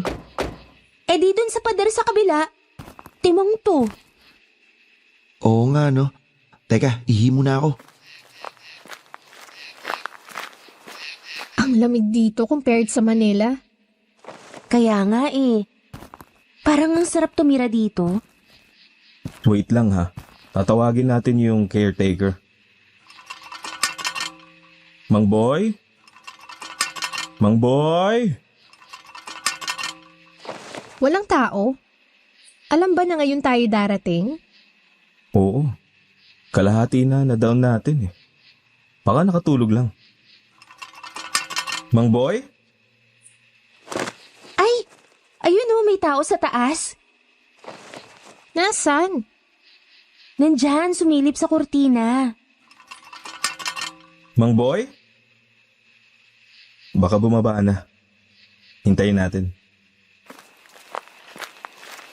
Ano? Wala pa si Mang Boy? Baka naghihilik. Mang Boy! Mang Boy! Yoo! Baka raw pababa na. May tao ba? Parang wala naman tao eh. Meron kaya? Sumilip nga kanina eh. Walang tao dyan. Manong naman! Ginulat niyo kami. Magkakasakit ako sa puso niyan, kuya eh. Grabe ka, Mang Boy. Malakas pa naman magkapit ang jowa ko. Tumigil ka dyan ah. Akala po namin natutulog kayo sa loob eh. Hindi naman ako naglalagay dyan. Malapit lang ang bahay ko. Nandito lang sa kabila. Teka, so wala pong tao dyan? Wala. Pero nalinis ko na naman yan. Kasi nga alam kong darating kayo. Sandali, bubuksan ko. Eh, sino po yung nakita ng kaibigan ko kanina? Saan? Sa taas po, dun sa may terrace. Sumilip po sa kurtina. Baka hangin lang yun. Baka mumu. Makaganyan ka, duwag ka naman. Biro lang ito naman. No? Wala. Walang multo dyan. Sige na, tumuloy na kayo. Oo nga. Kayo talaga. Tara na. Kasi natatain naman ako ngayon eh. Kadiri naman to. Pinamamaliita pa talaga. Oh, love. Ba't ang tahimik mo? Okay ka lang? Yeah, I'm fine. Sure ka ha? Sige na. Una na muna kayo sa loob. Ipapasok ko na rin tong kotse sa parking.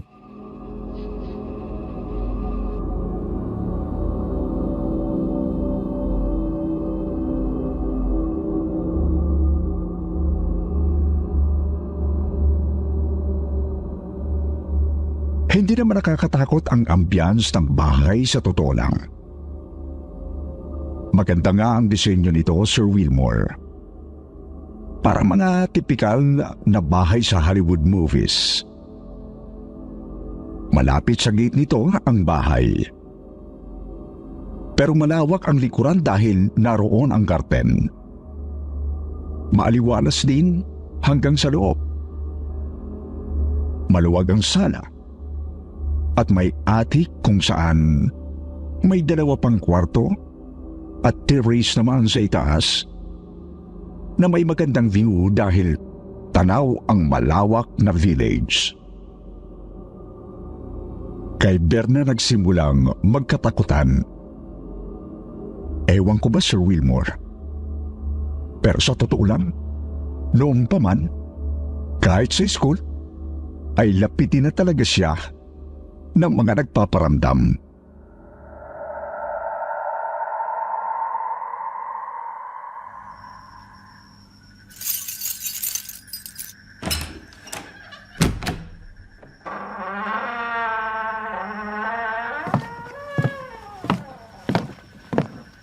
O ayan ha, 2 banyo.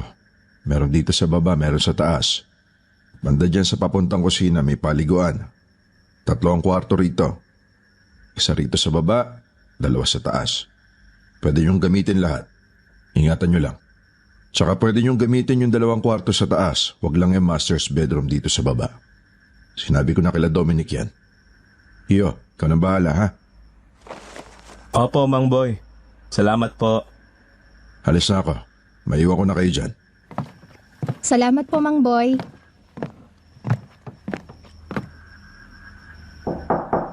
Babe? Ano? Matagal ka pa ba? Saglit na lang. Bakit? Bilisan mo, naiihi na ako. Sa taas ka na umihi. Ayoko. Bilisan mo na dyan. Siguro natatakot ka, no? Ewan ko sa'yo. Tabi na dyan. Takot ka rin pala eh.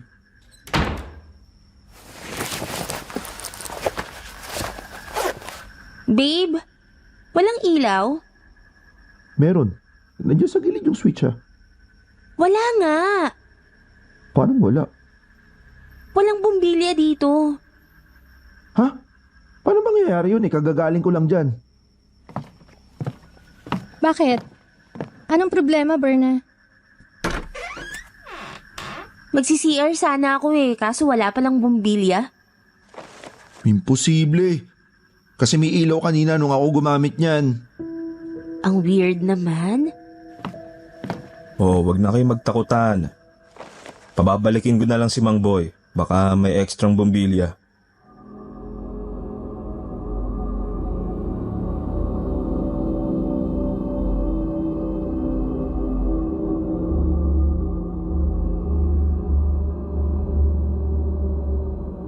Nakabalik din naman kaagad si Mang Boy. Nagawa rin itong kabitan ng bumbilya ang banyo. Inalis daw talaga yon ni Mang Boy pansamantala dahil ginamit niya sa likod bahay nila. Nakalimutan lang daw ibalik. Pero sa totoo lang, Sir Wilmore, hindi pa rin namin alam ng mga sandaling yon kung may kababalaghan nga ba sa tinuluyan naming rest house. Lalo't nagsimula ng magkatakutan.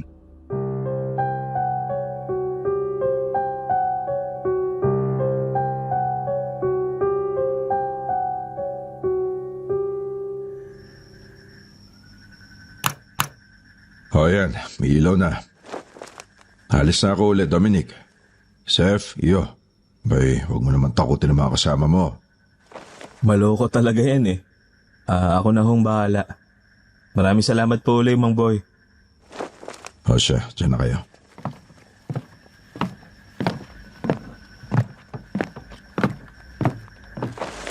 Aba pre, Pexman. Hindi ako nagsisinungaling. Nung ginamit ko yan, may ilaw na bumukas eh. Can we just stop talking about it? Iihi muna ako, please. Uy, Chona, pwedeng magpasama? Oh, sure. Samahan kita.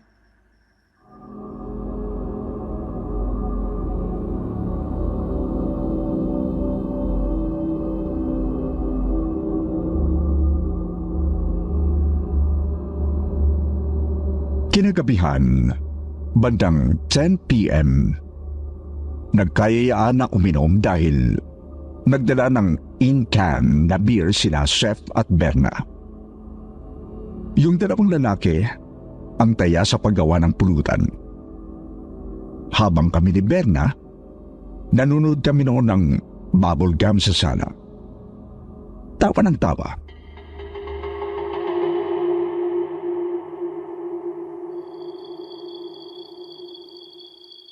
pwede daw vampira o zombie. Kasi nga, kung masasabi... Oh, eto ng pulutan. Tokwat baboy, ladies and gentlemen. Wow! Wala bang kanin dyan? Anong kanin? Ano to, boodle fight? May nakasalang pang sopas para mamaya kapag nalasing tayo. Ang sarap magluto ni Seth eh. Pwede na mag-asawa. Oh, narinig mo ba yon, babe? O sige na, mag-asawa ka na. Ikaw lang daw ang nais ni Seth, Berna. Dahil ako lang naman ang nagtsatsaga. Sobra ka naman sa akin. Joke lang. Ikaw naman, babe. Hindi ka na mabiro. I love you. I love you too.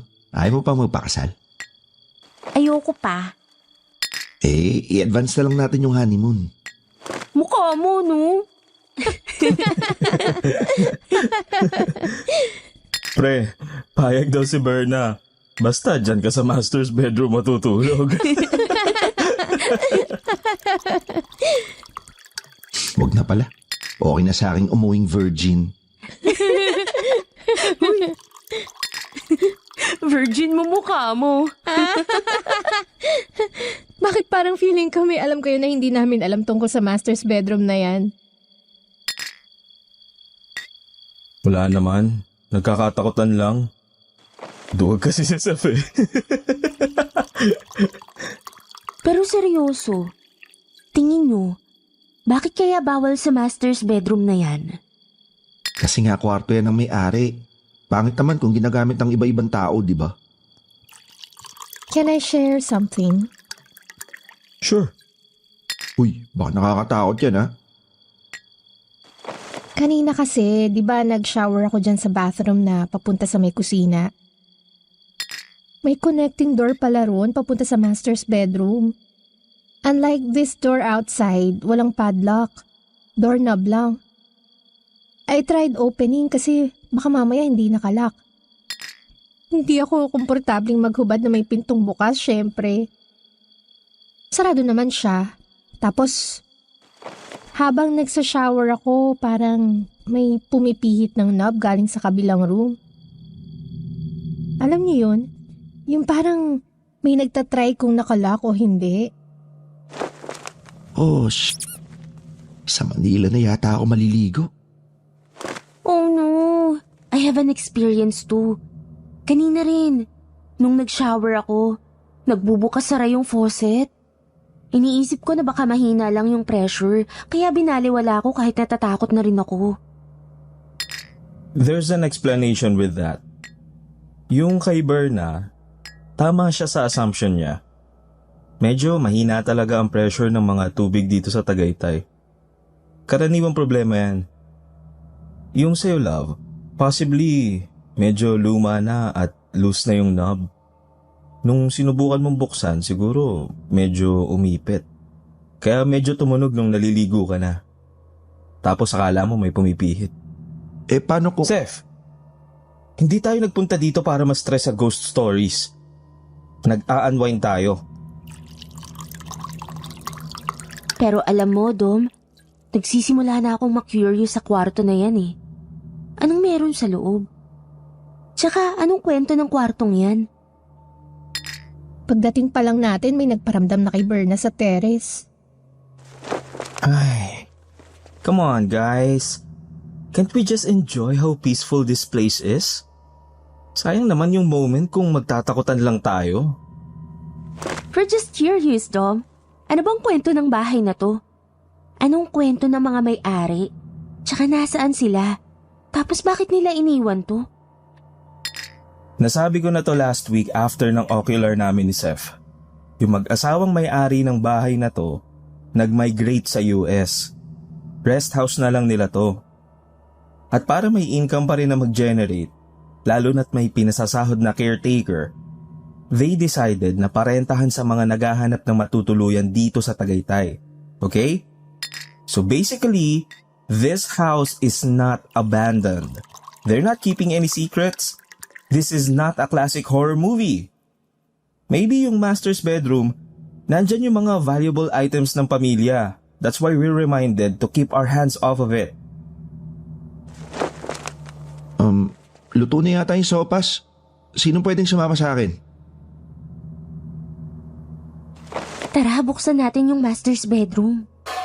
Fern, Ano bang tumatakbo sa isip mo? Sisilipin lang natin. Wala tayong gagalawin. Wala tayong hahawakan. Anong problema dun? Ang concern ko yung sopas. Hindi tayo nagpunta rito para mag-ghost hunting. No one's talking about ghosts, Dom. Natatakot ka ba? Berna. Guys, kumukulo na yung sopas. Eh di patayin mo.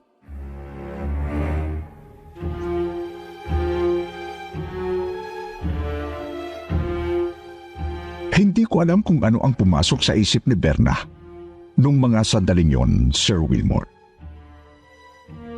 Siguro, gawa na lang din ang kalasingan. Pumayag din si Dominic na pagbigyan ang gusto nito. Naiinsulto rin siguro kay Berna.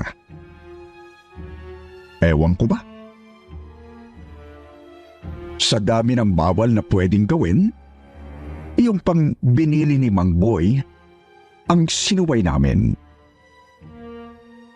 Sa huli, napagkasunduan nga naming magbabarkada na buksan ang master's bedroom.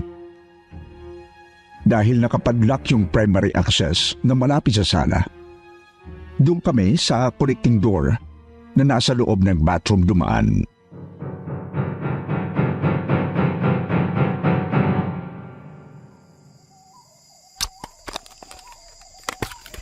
Ano pre, malapit na ba yan? Saglit na lang. Parang ang lamig naman ng singaw ngayon dito sa bathroom. Baka dyan sa bedroom nang galing. Got it. Nice one, pre. Pwede ka lang akyat bahay. Ready na ba kayo? Let's go. Let's see what's inside.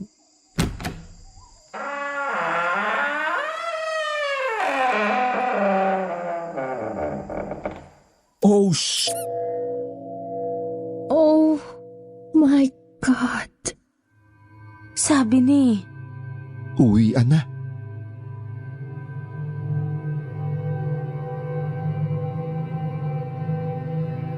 Para kaming nabuhusan ng malamig na tubig nang makita ang loob ng master's bedroom. Nawala ang tama ng beer sa amin, Sir Wilmore. Maayos naman ang silid. Halatang matagal nang walang gumagamit. Maalikabok pero organisadong paligid. May krus sa ulunan ng queen size na kama. At may altar na halos baluti na ng sapot. Wala naman sanang nakakatakot sa mga yon. Normal lang ang lahat. Maliban lang sa kalansay na nakaratay sa kama. May gapos na lubi at nakatali sa bawat kanto ng higaan ang mga kamay at paa. Gumapang ang kilabot sa mga balat ko sa nakita namin. Bakas naman sa mukha ni Berna ang kaba at takot. Natahimik kami sa nakita. Halos walang makapagsalita.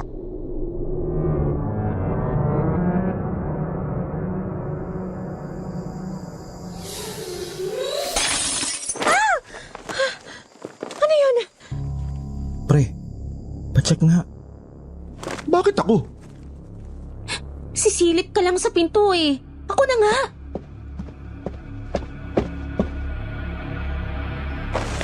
Guys, yung sopas. Bumagsak. What? Maayos ba pagkakapatong mo nun, Seth? Abaw naman. Sige na, labas na kayo. Isasara ko na to. Paano yan bumagsak? Wala na tayong hihigupin. Baka hindi maayos yung pagkakapatong ni Seth. Let's just clean it up. Holy Ano yun? Parang may tumatakbo sa taas ah.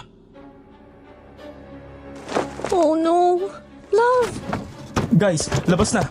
Labas na! Sorry na po! Love, hindi ko mabuksan yung pinto. Ako na, tabi! Babe, yung buhok ko! Babe! Guys, may humihila sa buhok ni Berna.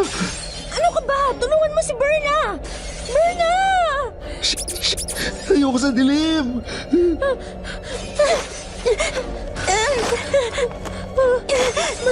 Are you okay? Okay na ako. Let's go! Let's go! Sakay na sa kotse!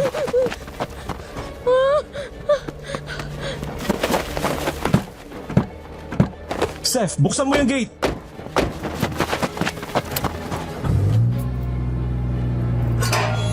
Teka! Huwag niyo akong iwan! Sakay na! Dali!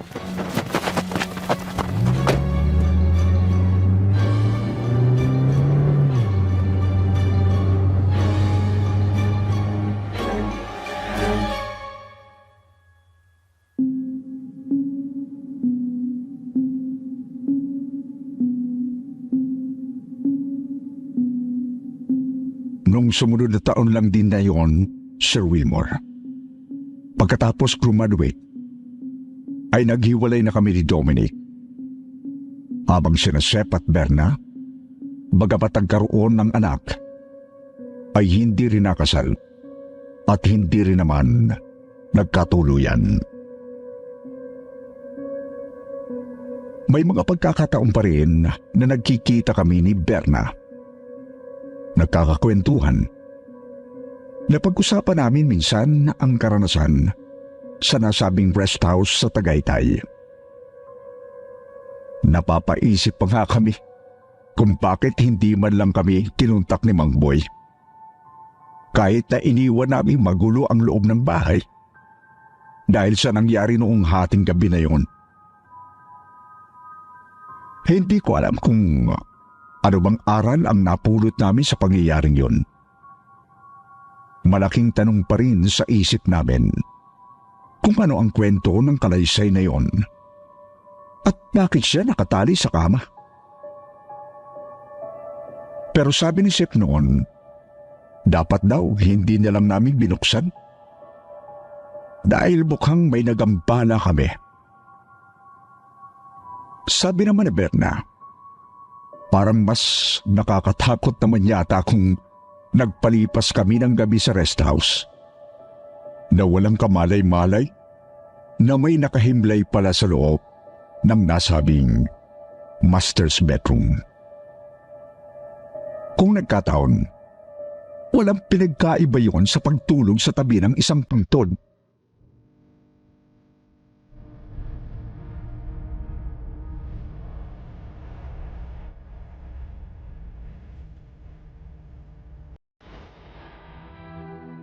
May mga kaibigan, dumako tayo sa paborito nating shoutout portion. Shoutout going out to Elizabeth Dacles, Laika Linog, Angelica Ruchilialto, Team TCS Par, Hamila Luzano de Lara.